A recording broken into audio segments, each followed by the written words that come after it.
Hi everyone, I'm Robin and I'm currently packing up the 24 Days of Whiskey Advent calendars. And while I'm doing so, I wanted to talk a little bit about blind tasting.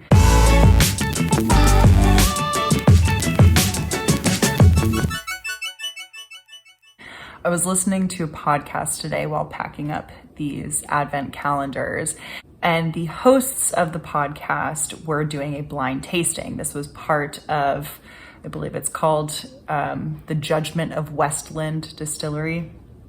Anyways, the idea here is that Westland Distillery is sending out 4 samples of single malt whiskeys.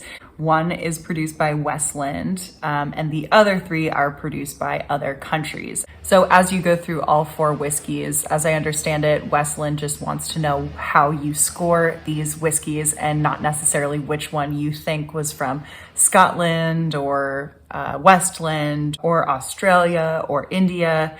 They just want to know how you like them to see how each one matches up to the other.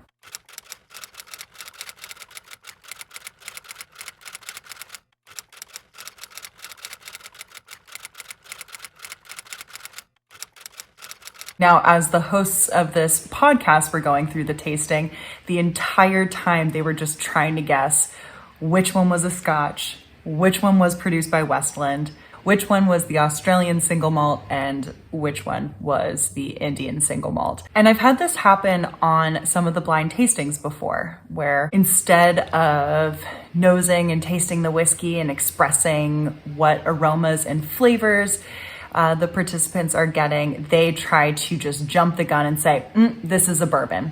Or say, oh yes, this one's definitely gotta be aged in sherry casks or whatever it is. And that's not really what the important part is, unless you want to be able to do a blind tasting and show off kind of sommelier style and identify what distillery and what cask was used to make that whiskey.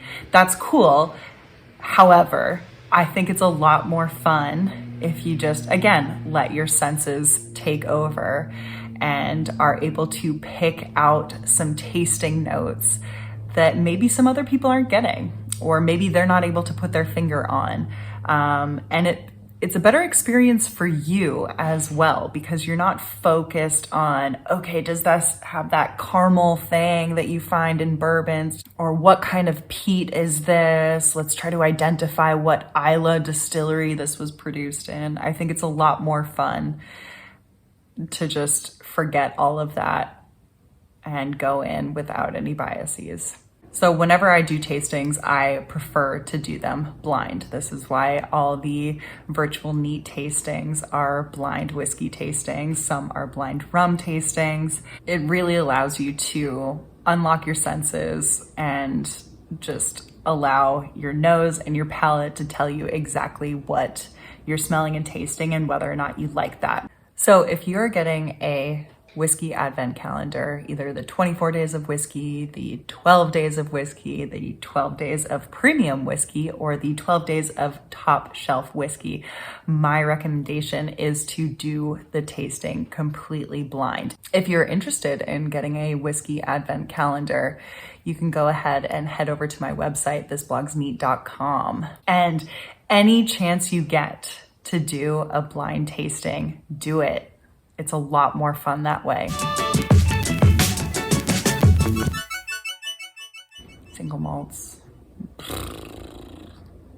Without words. Oh my gosh. Some of my friends and I would do that, where we would bring in unmarked vials. It sounds really sketchy. So that was just my rant on blind tastings.